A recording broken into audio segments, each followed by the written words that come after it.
Morning po. Merry Christmas. Happy New Year.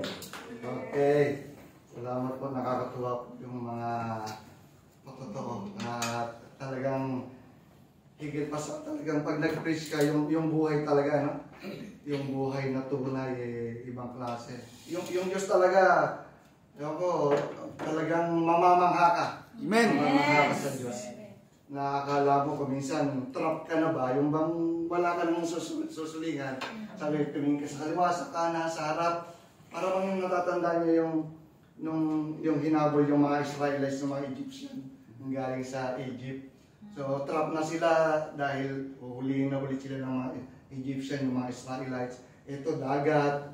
Pag pumunta sila, malulunod, dito na ang bundok. Pag inabot naman sila, ibabalik ulit sila sa Egypt. So, trap na sila. Pero kung titingin ka doon sa gilid, paligid, parang wala na. Pero yung pala, you have to look up. Amen. Na andun pala yung sagot. Amen. Ang sagot. Pag-trap ka na sa maraming bagay, no? Minsan nalilimutan natin na andito.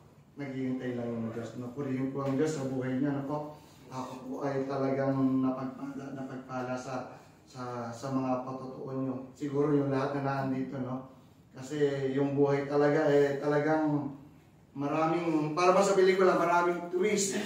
Maraming twist. And kala mo, pag nanonood ka ng pelikula, kala mo ito yung sa bang, iniisip mo, ito yung pumatay, pero yung dalawa, hindi siya yung pumatay doon sa pelikula, no? Nagugulat ka lang. So, ganito yung buhay. Nakakatuwa po. Pero, sa lahat ng ito, ano po, yung buhay natin, yung laging nating gusto, ay laging maging masaya. Sino po yung naniniwala na gusto laging masaya yung buhay?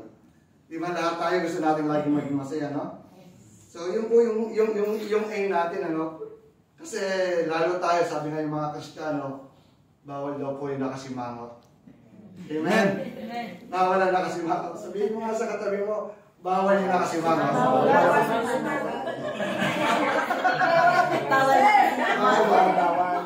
ang nakasimangot. Master! Master, lagi na matawag. We want to be happy, no? Amen. We want to enjoy life.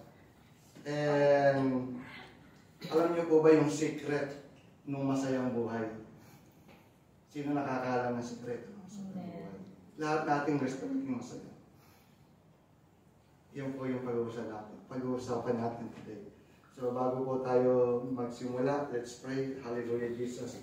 Panginoon, maraming salamat po sa umagang ito. Salamat po sa buhay ng mga taong nandito ngayon. And we are praying, O God, that you will talk to them personally, O God. Yes. Kausapin mo yung bawat isang narito ngayon. Alam ko, Panginoon, yung bawat isa may dalahin sa kanilang mga puso, may panalangin, may nais na gustong mangyari sa buhay nila. By this time, O God, katagpuin mo yung mga panalangin na yun. Mangusap ka sa bawat isa at dalangin namin sa oras na ito, Panginoon, ikaw yung mataas, ikaw yung mapapurihan, ikaw yung mapasalamatan. We thank you, Lord. This we pray in Jesus' name. Amen. Amen. So ito po yung pag-uusapan natin. Let's open our Bible in the book of 1 Thessalonians. Kung may mga Bible apps kayo, chapter 5, verse 16 to 18. Ang sabi dito, rejoice always. Amen. Yeah. Yung walang wala. Rejoice always. Pray continually. Give thanks in all circumstances. For this is God's will for you in Christ Jesus. Sabi dito sa Tagalog, ang sabi po dito, magalak kayong lagi. Amen. Amen. Magalak palagi, ha? At palagi kayong manalangin at magpasalamat kayo sa Diyos sa lahat ng pagkakataon, sapagkat ito ang kalooban ng Diyos para sa inyo sa inyong mga pakipag-isa kay Kristo Jesus. Ito daw yung gusto ng Diyos, lagi kayong maging masaya, no? Napakabuti ng Diyos. Kasi alam niyo po, ang sikreto talaga ay sabi dito is yung pagiging mapagpasalamat. Giving thanks in all circumstances. Yes. Ano sabi?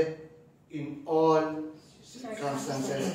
Sa lahat ng panahon, kailangan magpasalamat. Yes. Pag may problema ba, kailangan magpasalamat? Amen. Yes. Diba? Pag may mga pagsubok, kailangan magpasalamat? Amen. Amen. Ito yung sinasabi ng Diyos. Sa lahat ng pagkakataon, kailangan nating magpasalamat. Kuminsan kasi, yung sinasabi ni ate, ang hirap namang magpasalamat eh. Pag nagagalit ka, hindi mo makita yung buti ng Diyos. Di ba? Para bang, ang layo-layo ng Diyos. Pag ang tindi ng problema mo na ba yung luha mo ay talagang nagsasama na yung sipon at luha mo doon sa problema mo eh. Para bang hindi mo na makita yung Diyos, di ba? Parang hindi mo na makita yung kabutihan ng Diyos. Pero ang sabi niya, sa lahat ng pagkakataon, magpasalamat tayo. Yes. Bakit? Kasi lahat ng nangyayari sa buhay natin, alam ng Diyos. Amen. At pinahihintulot ng Diyos.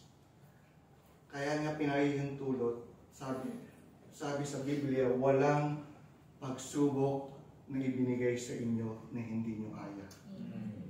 Iyon yung sinasabi ng Biblia. Tandaan nyo, lahat ng dumating sa inyo, pinahintulot ng Diyos dahil sa kaya nyo. Kaya nga kuminsan, pag